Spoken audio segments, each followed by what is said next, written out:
Hello guys, welcome to my channel. Sa mga hindi pa po naka-subscribe, please subscribe, like, share, and hit the notification bell para updated po kayo sa mga bago kong videos na i-upload. Ngayon guys, meron akong i-share sa inyo na isang Redmi Note 10 5G. Problema po nito, basag yung LCD. Ang kwento, nahulog daw kaya nabasag. Pero sa tingin ko guys, hindi ito nahulog lang kasi ifo-focus ko ng konti, bent po yung frame. Pagkatapos meron pong crack dito banda. Ayan po yung crack. Ayan po. So hindi lang to basta nahulog, posible na ito po inaapakan. Kasi hindi naman po basta-basta magka-crack yung frame ng LCD kung hindi po maaapakan. So try natin buksan, samahan nyo ako. Hihimay-himayin po natin to hanggang sa mapalitan po natin ng LCD.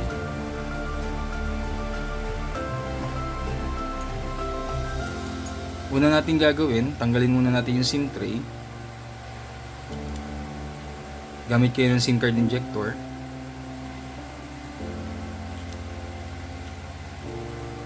Tapos dahil buka na nga po yung likod nito, so tanggalin na rin natin. Gamit lang po tayo ng plastic pry tool. Yung mga balot po ng tempered glass na ganito mga hard plastic, pwede nyo pong itabi kung sakaling, kasi magagamit nyo ito in case na magpapalit kayo ng LCD o kaya naman papalit kayo ng charging pin. So ito po, malaking bagay ito. Pangalawa, gumamit din po kayo ng liquid, ng fluid. Ito po, lighter fluid, malaking bagay po ito para sa pagtatanggal ng mga pandikit ng LCD. At the same time, ito pong back case o back cover, malaking bagay po ito. So ngayon, tanggalin na po natin yung back cover. Ito po hindi na po masyadong mahirap paklasin dahil nakabuka na po. Ngayon, unahin nyo pong, ang ingatan nyo lang po yung flex po nitong fingerprint na hindi nyo masusugatan. Para hindi na po ito ma-damage kasi mahirap po maghanap nito. So, umpisahan po natin sa taas. Kung saan po yung may nakabuka, doon nyo lang po i-insert itong plastic pry tool. Tapos gamit kayo ng fluid. Konting-konti lang para mabasa lang yung adhesive sa loob. Tanggal na. Sunod naman natin yung mga tornilyo, yung mga screw. Gamit po tayo ng Phillips screw.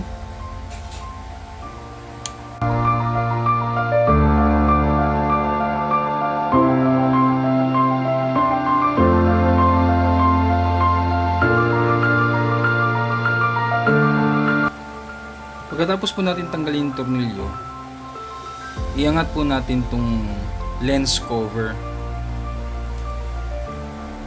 Dahil meron pa po itong tornilyong dalawa sa loob, gumamit lang po ng tweezer. Ingat sa pagangat, dahan-dahan lang. Ayan. So tabi muna natin to. Meron pa po yan dalawang screw dito sa loob. Ayan po. Ito yung isa, ito yung dalawa. Pangalawa.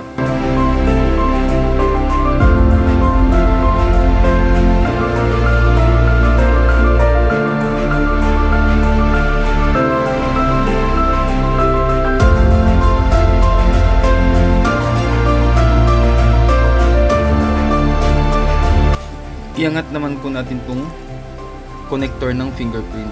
Gamit lang po yung plastic pry tool. Kung mahaba naman po yung kuko ninyo, pwede naman po yung kuko. Sa akin maigsi pero abot naman. Yun. Dahil tanggal na, sunod naman natin itong middle frame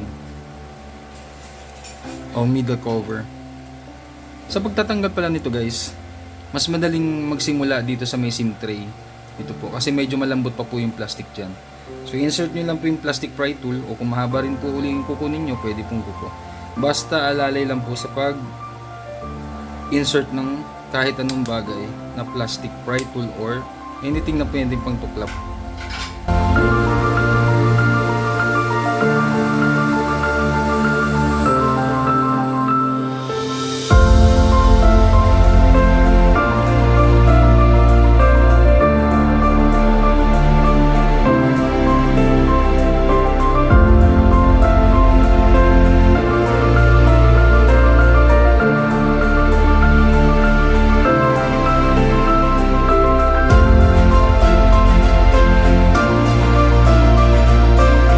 i-disconnect natin yung battery.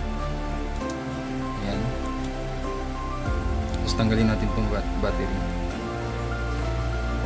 Disconnect natin yung flex ng LCD. Tapos guys, itong Redmi Note 10, yung LCD po nito, konektado din po yung sa charging. Ito po yung ipapalit natin. Papakita ko lang po sa inyo. So ito po yung bagong lens, ay LCD. Ayan po. Tapos mapapansin nyo po dito sa baba, ito po yung terminal ng charging board. Magkasama po sa LCD. So kung sakaling masira po yung connector nitong charging board o charging flex, charging connector, antimano po, palit na rin po kayo ng buong LCD. Kasi magkasama po. Kaya ingat sa may mga Redmi Note 10A, Redmi Note 10, ingat-ingat po sa paggamit.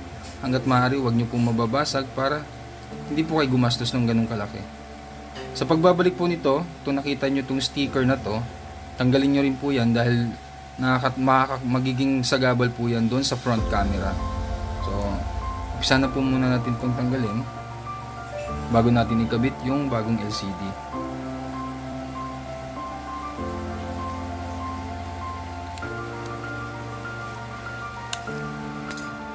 Ayan po. So ito po yung connector ng charging board.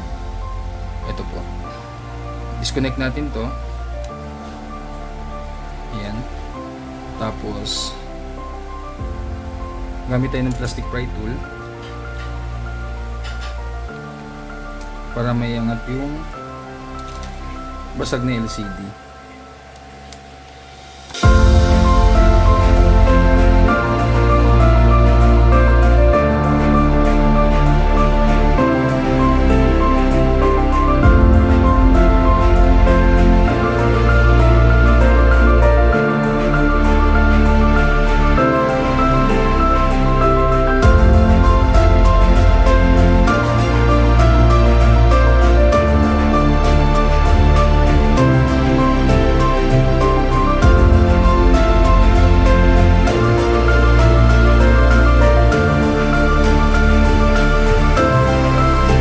Ngayon guys, ito yung sinabi ko kanina na posible na naapakan kasi crack na po yung frame. Ito po, oh.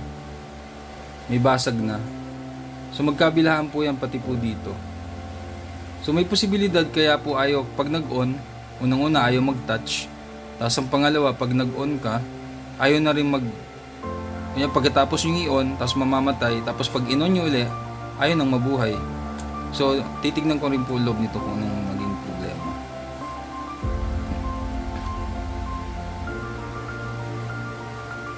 So, kabit na po natin yung bagong LCD. Try natin yung bagong LCD.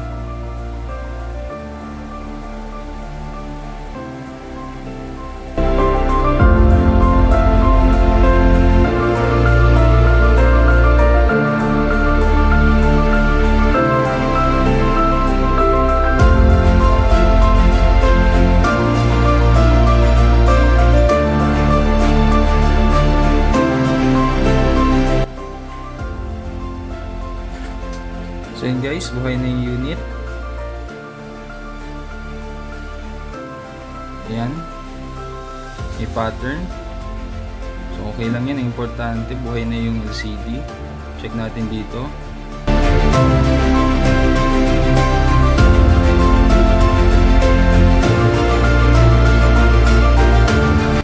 Tanggal muna natin ulit yung battery.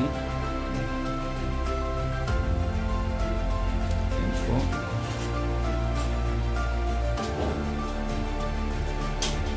Tapos yung LCD.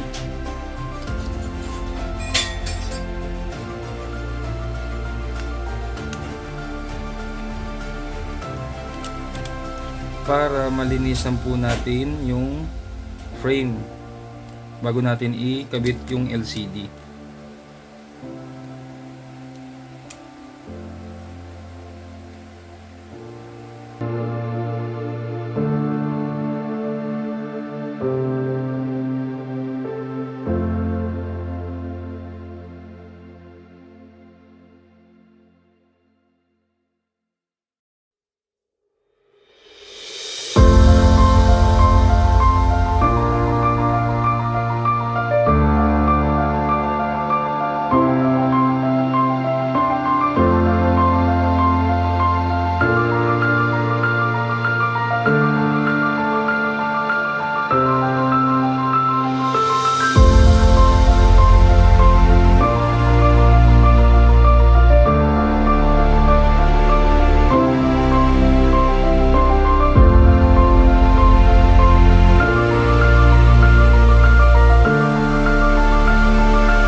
So,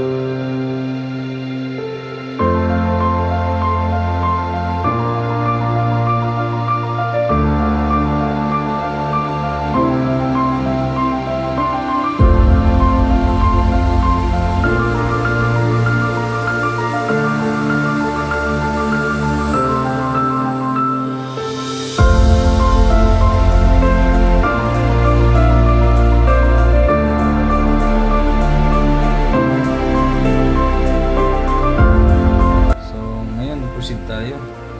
Balik tayo dito sa motherboard. Ayan po. Lagyan na natin ng pandikit.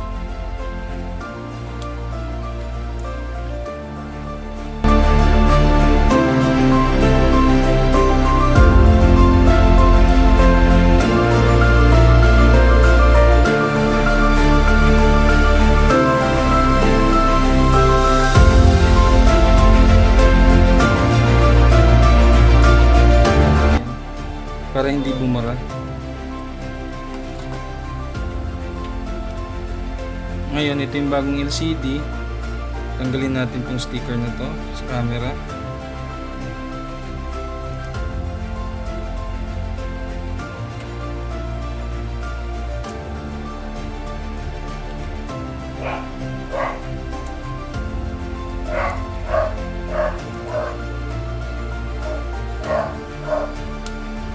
Tapos tong sticker sa ilalim.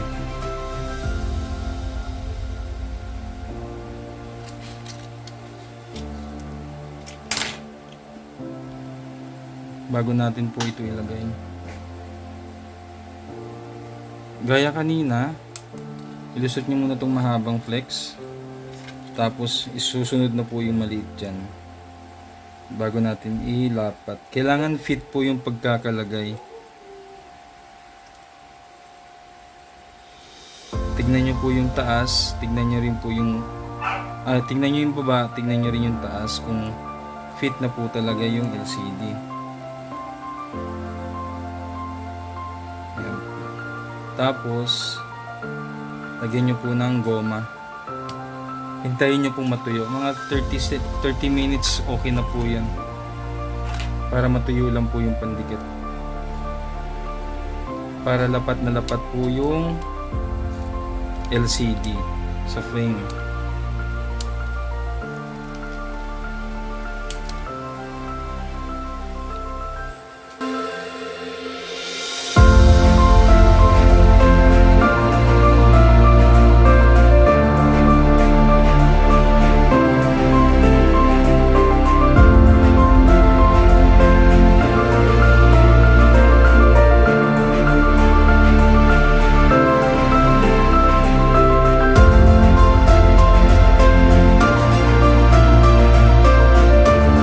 After 30 minutes.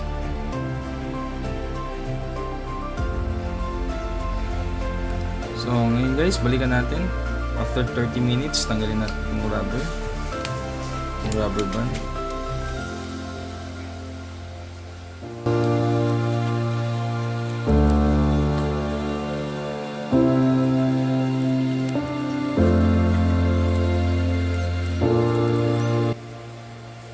So ibalik na natin isa-isa guys yung mga tinanggal natin mga parts.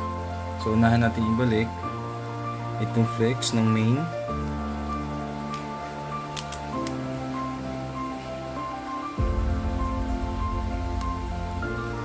Sunod natin itong sa charging. Ayan.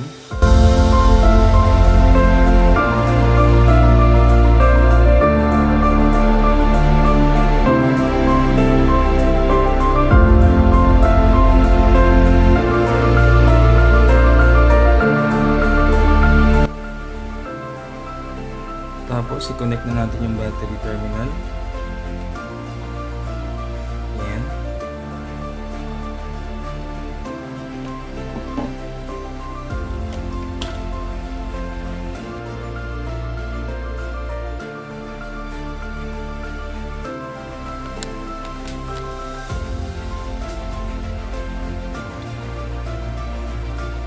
Lagyan na rin natin yung frame.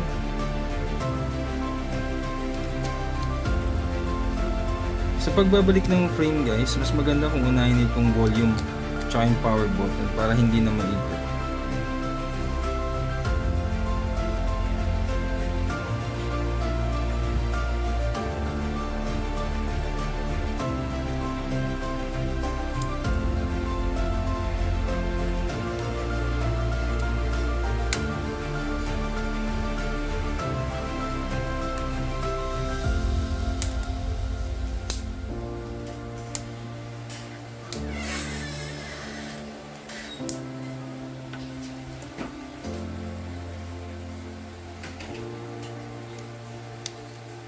Dahan-dahan lang sa pag-press para walang masira. Ayan. I-check ninyo kung lapat na lahat.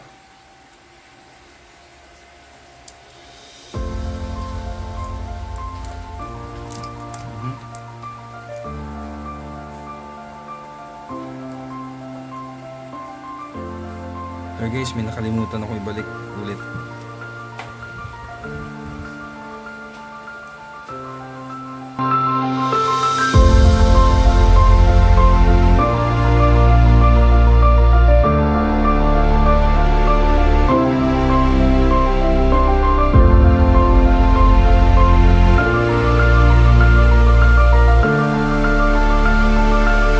Pansin nyo to guys ha, itong mga silver na kulay, dapat nakapasok yan doon sa plastic kasi bubukol yan pag hindi na ipasok, gaya kanina kaya ko inulit. Tapos yung fingerprint, balik natin, tsaka natin lagyan ng tornilyo.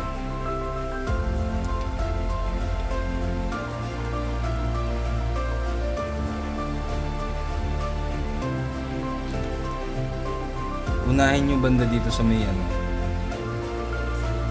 sa may lagayan ng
sa mga mahilig mag-DIY,